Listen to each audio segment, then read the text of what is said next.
Hey guys, welcome back to the Eaton Homestead. My name is Danielle, and today I wanted to share with you my seed starting setup.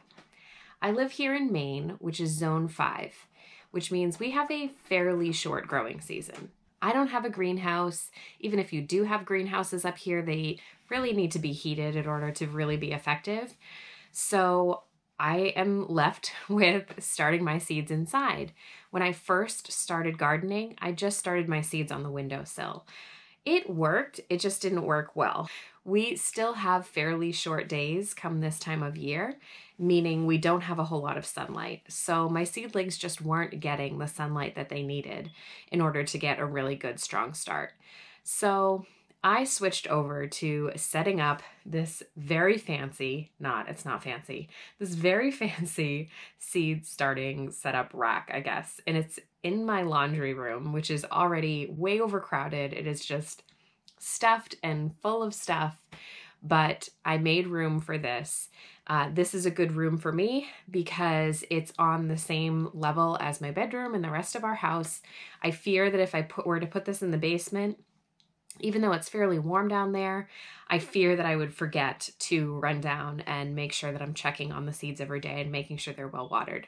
So by putting it here, I have to walk by it all the time. I tend not to forget to water my seedlings, and it's really warm. We heat our house in the winter with our wood stove, and it gets pretty darn hot in here. So I actually have a little space heater in this room just to make sure that the room stays warm enough for the seedlings, but it hardly ever runs because it's really kind of very hot in here in the winter.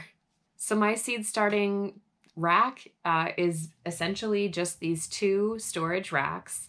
I think I ordered them off of Amazon. They're about 2.5 feet long by 14 inches deep. So I put 2 of them together, and it works really well with these 4-foot long shop lights. These are just plain old shop lights that I bought at Walmart. They are the LED lights. When you're buying lights to start seeds, you might think that you need those special grow lights that are like the purple and blue and whatever different colored bulbs and stuff. But those are really just for if you're trying to get your plants to grow all the way to flowering and fruiting, which we're not trying to do that. We're just getting our seedlings a head start before they go outside to produce us that fruit. So they really don't need all that fancy light and equipment. These shop lights are probably about $20, I think, if I'm remembering, maybe around 18, 20, they might be 25 at the most. And I have 4 of them here. I have 2 on each level. I had originally hung 1 on each level, and I found that the light that it cast just wasn't quite big enough to cover these long black trays that I use to start my seeds in. So I doubled them up. I put 2 lights on each row, and my plan is to get 4 more so that I can do the next 2 levels up as well. When you're looking for lights to start seeds, really the only thing that you need to keep in mind is that you want a Kelvin of between 5,000 and 6,500. I learned this from Gary Filerchik at the Filerchik, I don't know how to say his last name, Gary at the Rusted Garden. Wonderful YouTube channel. I will link him down below. Just so informational. I've learned so much from his channel. But that's where I learned and realized that you don't need special lights to get seedlings started. You just need a Kelvin between 5,000 and 6,500, and you need lumens that are between 2 and 3. So you'll see that on the box when you're looking at them, and you just make sure that you're picking one that's Kelvin between 5,000 and 6,500 and lumens between 2,000 and 3,000. The LED lights get even higher on the lumens, so you might find some that go all the way up to 5,000. That's great. Really just those 2 things are the only 2 things you have to look for.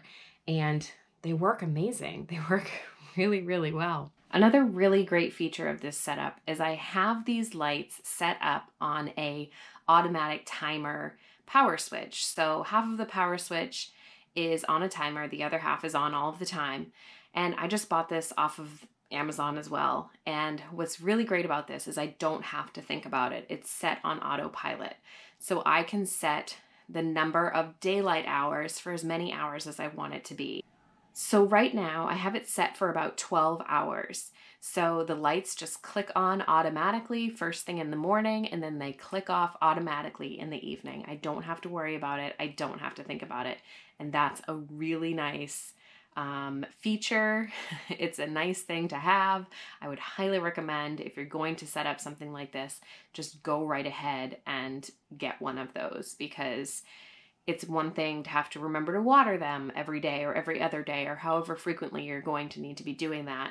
It's another thing to have to be remembering to turn the lights on and off, which is a real pain in the butt. So get the automatic timer. It saves you some headaches. I have used these red and purple or red and blue lights that sort of make this purple light in the past. I bought these off of Amazon, and they have a timer on it, which is nice, and you can choose, like the intensity of the light that you want.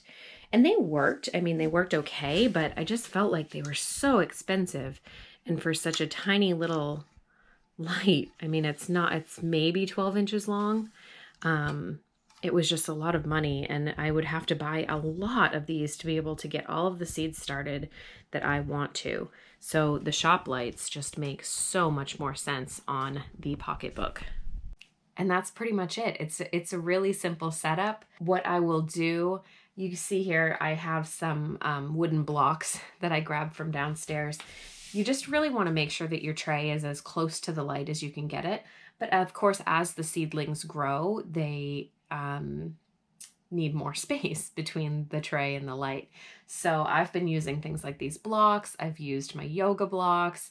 I'm using the lids, some of the dome lids put upside down, anything to raise that tray a little bit closer to the light. And then as the seedlings grow, I move them down. But I am planning to hang these lights at some varying heights, just so that I have some, different spaces to work with, and I can move things up as they need more space, as the seedlings get taller. And then I can start new ones in the lower space below. I have a calendar that I keep for myself. I would highly recommend this exercise. Just looking at the plants that you want to grow, the vegetables that you want to grow, and figuring out how many weeks before your last frost you need to start those seeds indoors. It's a bit of a trial and error. I have botched this so bad every year in the past. And it's not even that it's a failure. It's just a learning curve. It's a learning experience. One year I started all of my tomatoes, like 300 tomatoes, which I didn't need 300 tomatoes. I started just way too many seeds because I got seed happy and I just really needed to put my fingers in the dirt. And I started them all in January, and it was way too early to start those. So I ended up with this tomato jungle in my house. Once, spring rolled around and that last frost, we were approaching it, but we were not there yet. So I couldn't put everything out yet. And my seedlings just grew and grew and grew and grew, which is a wonderful problem to have. But they just got too big. So that's some of the challenges that you run into when starting things too early. Of course, if you start things too late and you're like me and you have a very short growing season, you might be running the risk of not giving those plants enough time to grow to maturity to give you the fruit or vegetables that you're looking for. So it's a bit of a dance, and I keep that calendar so that I can mark off the weeks. I find what my last frost date is, and then I mark the weeks going backwards. So 1 week, 2 weeks, 3 weeks, 4 weeks. And I figure out which weeks I need to start which seeds. So it's a bit of a rotation. The nice part about that too is then it's not like a big, huge job, a big, huge chore that I'm doing it all at once.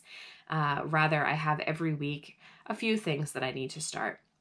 So that's where this system works out really well, because as things are starting to grow and get bigger, I'm moving them up and they have more space between the tray and the light.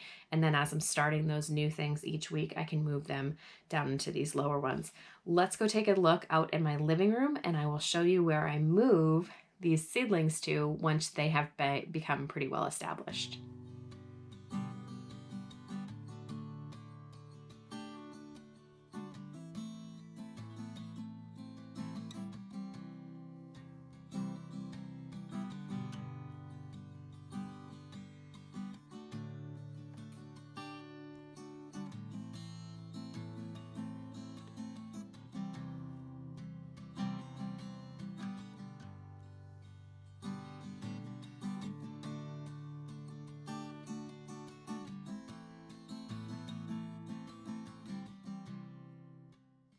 So these are the amazing shelves that my dear sweet husband made for me that hang in our windows.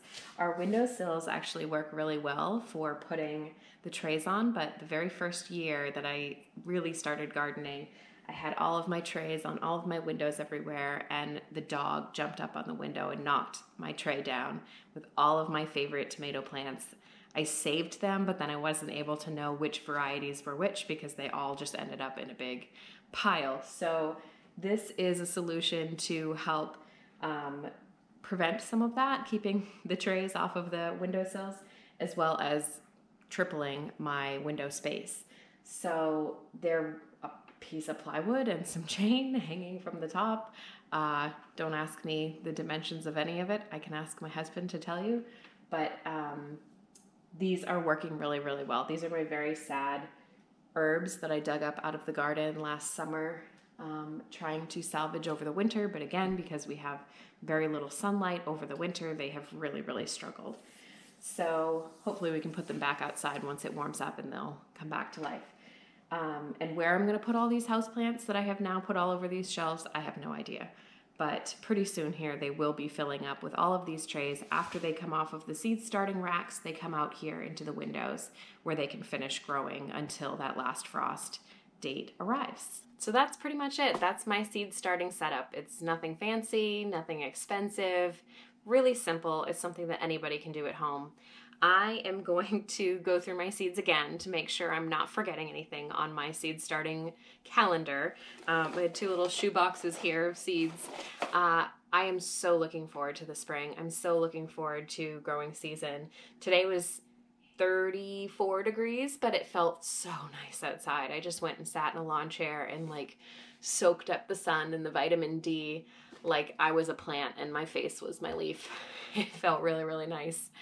I hope that you are staying warm wherever you are, and you are also getting your seeds started and getting excited about this gardening season and growing your own food, because that's what it's all about. If you could hit that subscribe button, I would really, really appreciate it. It helps our family to grow this channel. Thanks so much for watching. We'll see you on the next one. Bye.